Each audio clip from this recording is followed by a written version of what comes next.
Hey, what's good, family? Welcome back to another video. Today's topic is going to be more conceptual than actual doing sound design or anything like that, and it's just going to be breaking down a workflow proposition that I'd like to introduce that is going to build upon a workflow that I've already introduced from before. So what I mean by that is typically in the past what I've done is kind of explain that you want to do your sound design in a separate section and then basically do the sample pack method, or as I like to call it, break everything down into samples and then have this selection of audio to choose from so that way you can kind of build a collage. But the thing is that it doesn't just have to be confined into our sound design sessions. So this is a project that I'm working on, and it's something that I don't really care to continue, even though it has an okay groove, but it seems kind of mediocre to me and not really something I feel is like the best of my quality.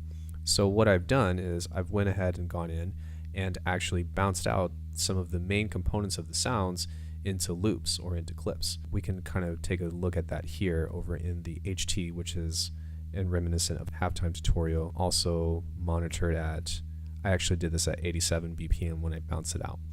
But what I've done is I've taken the bass, I've taken the bells, the drums, the orchestral parts, the pads, and the percussion, and bounced those out into stems. And the way that you can do that, and one of the things that makes Ableton really amazing, is I can just add in a new channel, and I have this set up to where resampling is already recording, or I can go in and find the individual track and then record that independently if you don't want to do soloing stuff.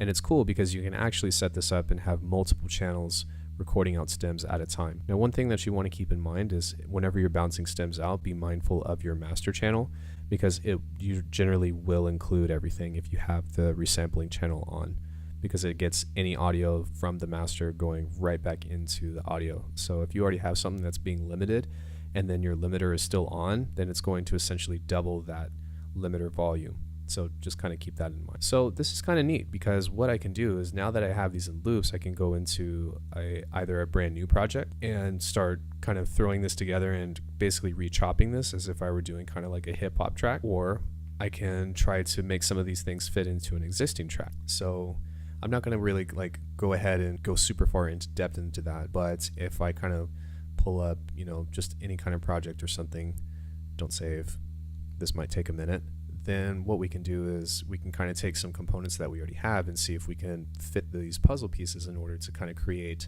one idea based off of all of these other things that we've done. And this is important because a lot of times, especially for me, I'm basically a person of many errors and many habits of being imperfect, to where I don't finish a lot of songs that I start, and that's a natural thing.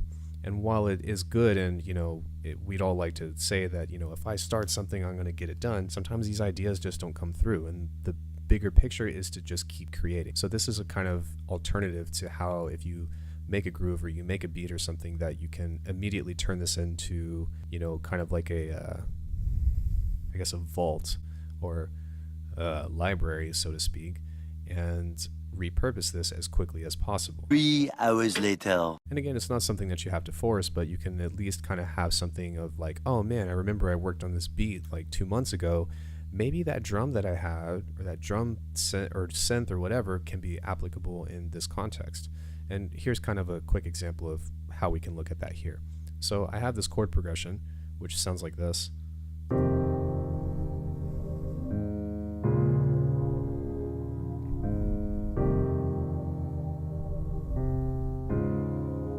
And then I have this synth that kind of makes it sound a little bit like future bassy.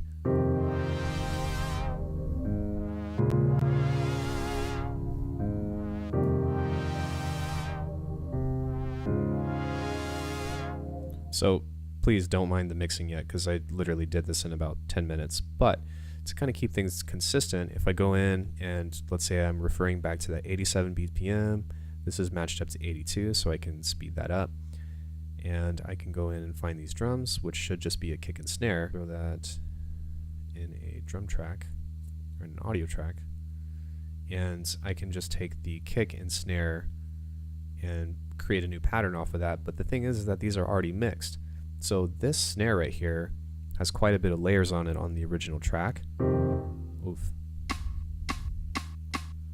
it might seem like it's one sound, but whenever I made it, it was, you know, quite a bit. But what I can do is I can just make a new track and then split this, and now I have a kick and snare that I can create a new pattern with. So boom, boom. I can do something super simple. Here we go. And, you know,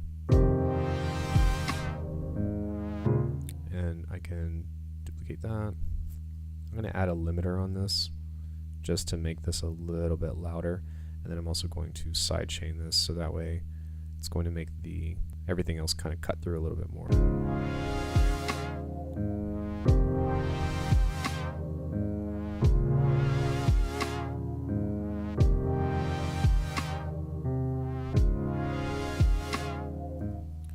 And let's go ahead and find that limiter.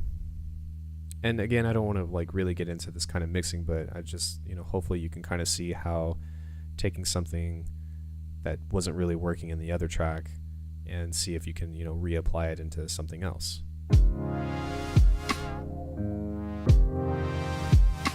sidechain's cutting a little hard.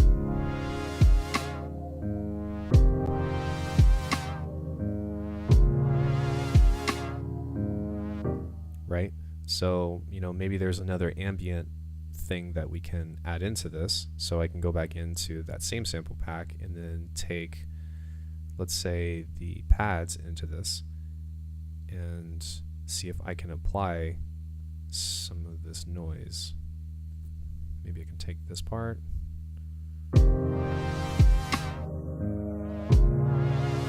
There's a little bit of ambience in there.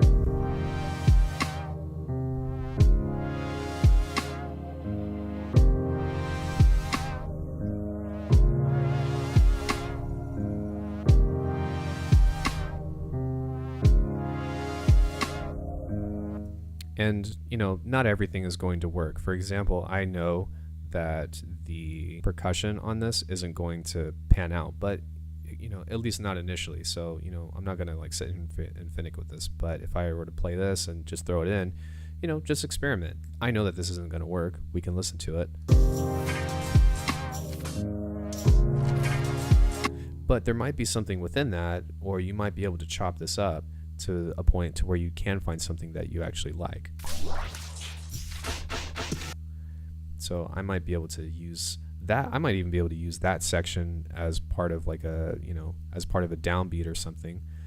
There is that click, so I can make that line up with, I guess, the rest of the track, and I know that this is sitting on that too, so maybe I can.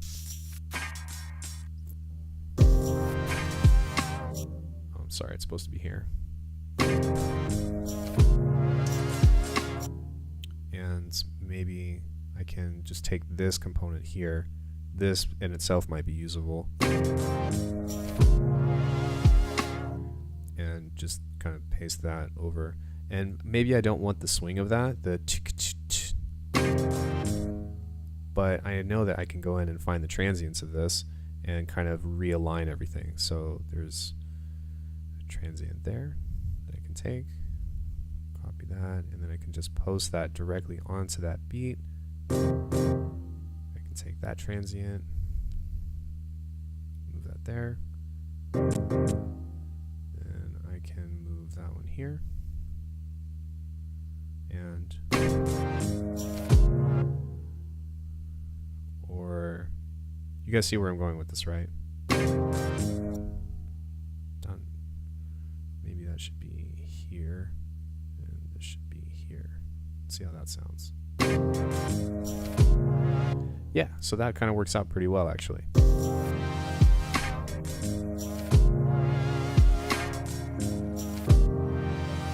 Wow, that works out a lot better, and I actually like the groove of how that sounds.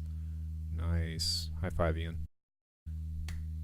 So you guys are kind of seeing how this works out, right? So even though this wasn't really something that I could have used in the other track, or maybe it's not that I couldn't use it, it's just I ran out of ideas, I'm able to take, you know, something that I've spent hours and hours and hours doing, and now I have this really efficient, clean sample of content that I'm able to kind of manipulate and work with. And we went from having nothing to a drum pattern, a little bit of ambience, and then some percussion to beefing this kind of loop up a little bit more.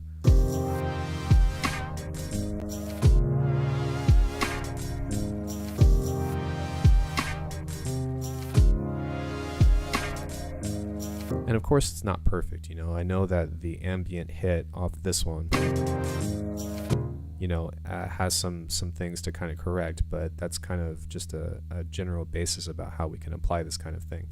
Now, one more thing that I want to bring up is the idea of live performance, because what we're doing is basically building loops and stems, and if you're the type of person that likes to do live performance, well, everything is cleanly labeled.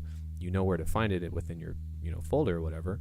So if you're doing something that is in session view, or where you're doing live clip launching, let's say you're using like an Akai or maybe a Push or something, you can go in and throw all of this into their individual clips and then launch them as its own thing. Now, one thing that we kind of have to be mindful of is, of course, the mixing, but generally I feel like you kind of have a little bit of leeway when you're doing stuff live because it sounds new right off the bat, if that makes sense.